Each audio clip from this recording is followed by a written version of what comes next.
दोस्तों, आप सभी का स्वागत है pop pop Toons official stories में। सो दोस्तों, ये नई कहानी शुरू होने से पहले जल्दी से इस वीडियो को लाइक, शेयर एंड कमेंट कर दीजिए और हमारे इस नए चैनल को सब्सक्राइब कर दीजिए, क्योंकि हम आते हैं हमेशा एक नए किस्से के साथ। ओहो, कितना टाइम हो गया, सुबह के 11 बज रहे हैं, लगभग 12 बजने वाले हैं। और रिमशा, तुम अब उठा रही हो? तुम मुझे सुबह जल्दी भी नहीं उठा सकती हो? किस लिए इस घर में रखा है तुम्हें? बस यही कछुए की तरह धीरे काम करने के लिए? आप मुझ पे से भड़क क्यों रहे हैं? आप मुझे पहले बता दिया था, इम्पोर्टेंट काम से बाहर जाना था, मैं आपको जल्दी उठा देती। अच्छा, एक तो कुछ काम नहीं करती, ऊपर से इतनी जुबान लड़ाती हो, ना बच्चों से संभाला जाता है ना कुछ, पूरा टाइम घूमती रहती है और मुझे कम से कम उठा भी सकती हो तुम।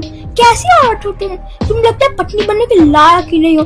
निकल जाओ मेरे घर से, तुम्हें अब भी बताता हूँ। फिर सुशील जैसे ही रिमशा को थप्पड़ मारने लगता है, तभी वहाँ पे भावना आ जाती है, यानी सुशील की माँ। सुशील, अगर अब तूने रिमशा को हाथ लगाने की कोशिश करी तो मुझसे बुरा कोई नहीं होगा।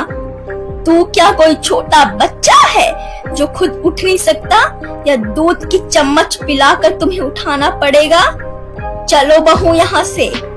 आज तक कभी भावना ने अपने बेटे सुशील के सामने कभी अपना मुंह नहीं खोला था, पर आज अपनी बहू से हाथ उठा दे उसे बर्दाश्त नहीं हुआ और उसने पूरा अच्छी तरीके से सुशील को सुना दिया और हाथ पकड़ के रिमशा का वहां से उसे ले गई। और पहली बार रिमशा को वहां पे स्ट्रॉन्ग सी फीलिंग आ रही थी।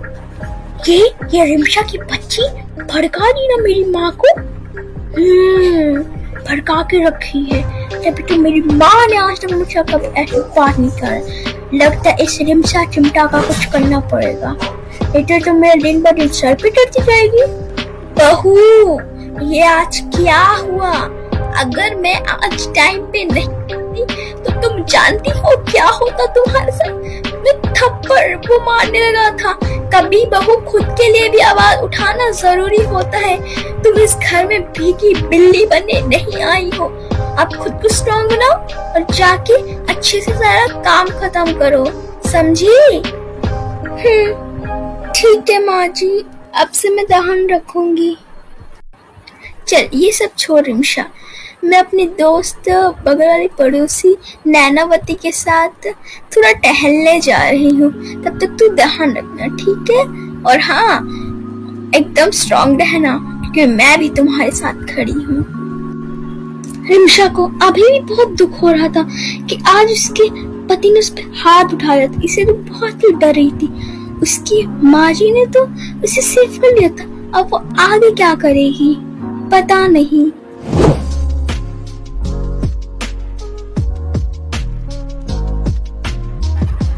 बात है भावना, आजकल तू आती नहीं है टहलने के लिए, मैं अकेले ही आना पड़ता है। और तू आजकल दुखी दुखी क्यों रहती है? कि आप बताओ इंदिरा, वही सीखी।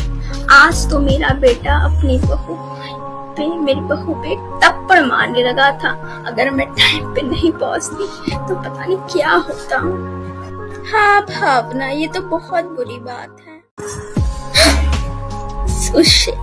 और यहाँ पे और किसी अनजान लड़की के साथ है, ये क्या बोल रही है तू भावना?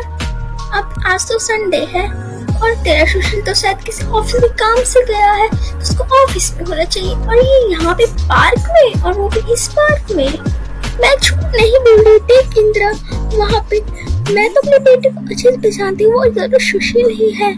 जब इंदिरा ने पीछे मुड़ के देखा तो उसे वहीं पर सच में सुशील के साथ एक अनजान लड़की मिली, जो कि उसके साथ शायद बातें कर रही थी। सुशील के हाथ में बड़ा सा गिफ्ट का डब्बा था। वैसे तो वो लड़की और कोई नहीं, निशा ही थी, पर भावना और इंदिरा को पता नहीं था।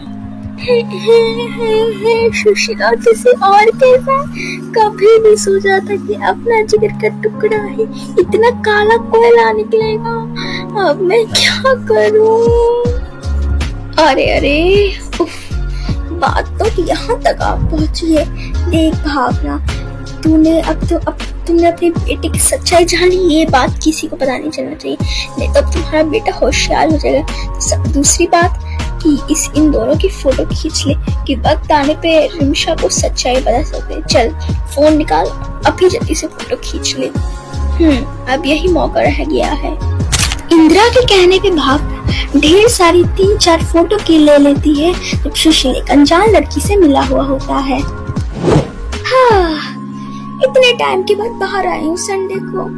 मेरे बेटा बेटी दिव्या राजीव सब बिजी हैं और लगता है ऑफिस के काम से सुशील भी बाहर गए।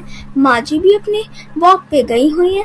चलो सब्जी ले लेती हूँ, काफी टाइम से बाहर नहीं आई हूँ, जल्दी जल्दी करके सारी सब्जी ले लेती हूँ, घर जाके खाना भी बनाना है। जब बस रिमशा काफी सारा राशन पानी का सामान लेने के बाद बस घर ही जा रही होती कि उसके पास एक एजेंट या पुलिस ऑफिसर पता नहीं कोई डिलीवरी स्कूटी के साथ कोई पता नहीं कौन था पर वो लड़का रिमशा के पास आया।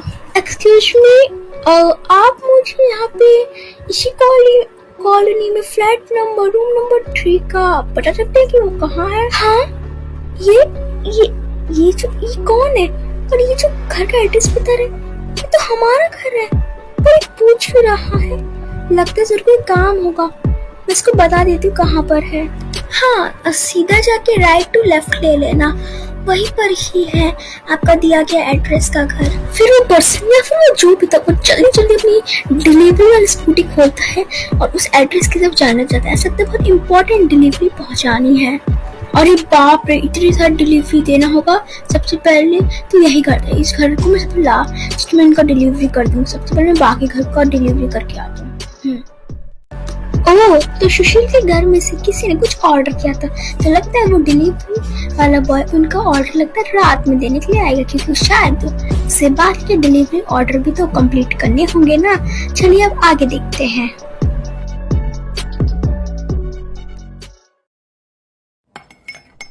आज पता नहीं क्यों रिमशा के दोनों बच्चे राजीव और साथ में दिव्या दोनों उसको ना तंग कर रहे थे ना काम के लिए बुला रहे थे, और रिमशा को भी कहाँ इंटरेस्ट था कि वो बात कर गए। वो तो चुपचाप अपने किचन में सुकून से खाना बना रही थी।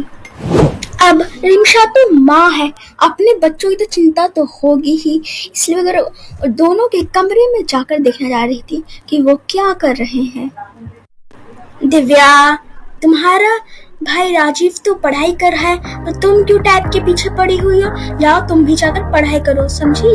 पर मैंने क्या कहा था, कल से तुम्हारी टेस्ट शुरू है, समझी? ओहो माँ, तुम तो कुछ लगता कहीं से पढ़ी नहीं हो, ऐसा रिएक्ट कर रही हो।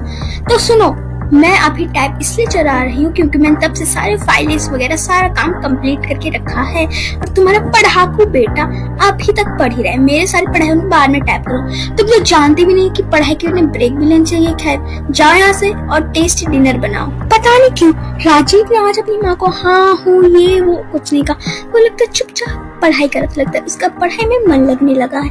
पर इसकी बेटी दिव्या पढ़ाई तो छोड़ो, वो अपने दिन भर टैब में लगी रहती है। अब ऐसे कड़वी से बातें सुनाकर अपनी माँ का मुंह बंद कर दी और चुपचाप रिमशा वहां से चली जाती, क्योंकि उसको तो कड़वी बातें सुनने की आदत थी। वो अपने बच्चों को क्या ही बोल पाती है ना।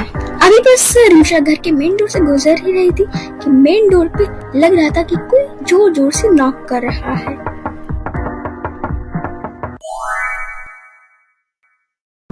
इसके आगे क्या होने वाला है ये जानने के लिए जरूर देखिएगा हमारा अगला एपिसोड। सो दोस्तों, अगर आपको ये वीडियो अच्छी लगी हो तो लाइक, शेयर, कमेंट एंड हमारे इस नए चैनल को सब्सक्राइब भी कर दीजिएगा।